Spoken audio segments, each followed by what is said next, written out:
Mheshimiwa Mashimba Ndaki anauliza, je, lini serikali itaanzisha mfuko wa kuimarisha bei za mazao ili kusaidia wakulima wa pamba na mazao mengine bei zinaposhuka? Swali hili linapatiwa majibu na Mheshimiwa Naibu Waziri David Silinde. Mwenyekiti, Wizara kwa kushirikiana na wadau wa kilimo imeanzisha mfuko wa maendeleo ya kilimo kupitia tangazo la serikali namba 22 la tarehe 20 Januari mwaka 2023 baada ya kuidhinishwa na Waziri wa Fedha.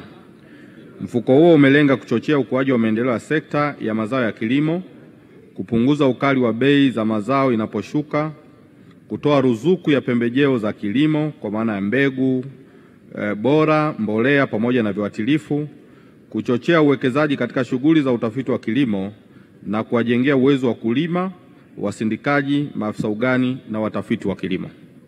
Mheshimiwa Mashimba Mashauri Ndaki. Asante Mheshimiwa Mwenyekiti. Naomba niulize maswali mawili ya nyongeza kama ifuatavyo.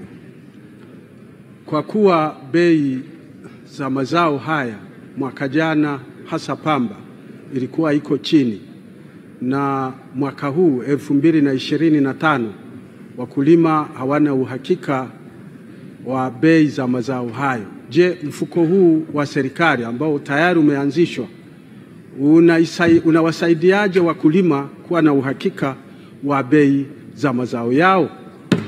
Swali la pili, kwa kuwa huko nyuma tulikuwa na bei elekezi ya pamba ikitangazwa na serikali mwezi wa 9 ama wa 10 ili kuwahamasisha wakulima waweze kulima kwa wingi mwaka unaofuata na kwa tija, je, serikali inaonaje kurudisha utaratibu huo ili kuhamasisha wakulima waweze kulima pamba kwa wingi? Majibu Mheshimiwa Waziri. Asante sana Mheshimiwa Mwenyekiti. Nimpongeze Mheshimiwa mbunge kwa maswali mawili mazuri kabisa kwa wakulima wa pamba.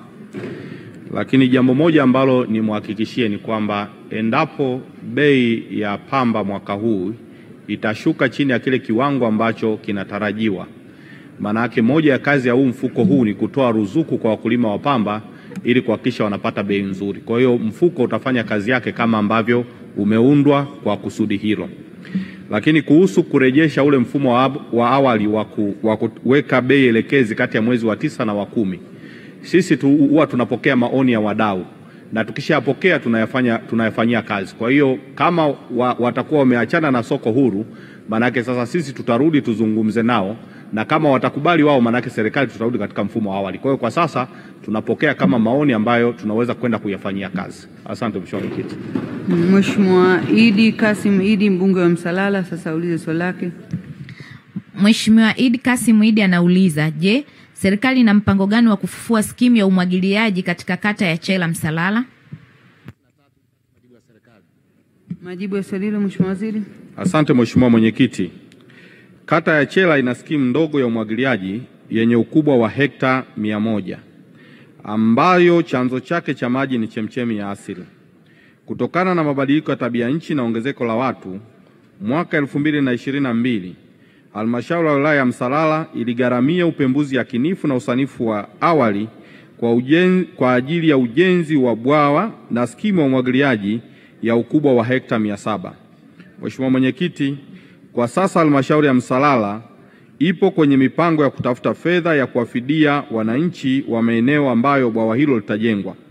Aidha, skimu ya umwagiliaji katika kata ya Chela imewekwa katika mpango wa bajeti wa mwaka 2025-26 kwa ajili ya kufanyia upembuzi na usanifu wa kina. Mheshimiwa Saasisha Mafua. Asante Mheshimiwa Mwenyekiti, nashukuru sana serikali kwa majibu mazuri, lakini pia nashukuru serikali kwa ujenzi wa skimu ya mtambo ambao unaendelea. Swali langu la kwanza, serikali iliahidi kufanya upembuzi yakinifu kwenye bajeti iliyopita katika skimu ya Metrom, Longoi, Makeresho, Bwawa la Bolutu, skimu ya Ismail, Kikafuchini, Longoi na ile ya Makeresho. Je, ni lini sasa upembuzi wakinifu utafanyika kwenye skimu hizi ili ujenzi uanze? Lakini pia tuna mifereji ambayo ni muhimu sana kwenye kilimo cha wilaya ya Hai. ni lini sasa serikali itaanza kujenga mifereji hii muhimu sana kwenye wilaya hai ifuatayo: mfereji wa Bwana Mganga, mfereji wa Toweru, mfereji wa Shombole, Sonu, Maseti, Mriri, Indindi, Mwasha, Mpendaro, Isawero, Johari na Magadini Kati. Majibu Mheshimiwa Waziri. Asante sana Mheshimiwa Mwenyekiti. Nimpongeze mbunge wa jimbo la Hai kwa kazi nzuri anayoifanya katika jimbo lake na kuwatetea wananchi wa jimbo la Hai.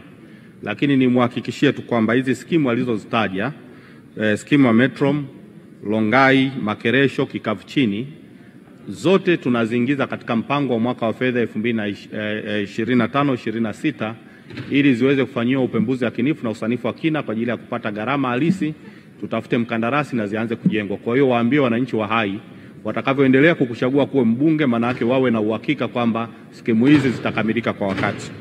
Lakini vile vile mifereji ambayo ameiainisha, tulishawapa kazi tume ya umwagiliaji kuifanyia vile vile upembuzi yakinifu ili kupata gharama halisi ili tuweze kuwasaidia wananchi kwa kuijenga ili uweze kutoa huduma za kwa wakulima wote. Kwa hiyo hayo ndio majibu ya msingi ambayo sisi serikali tunakuhakikishia mbunge wa Hai.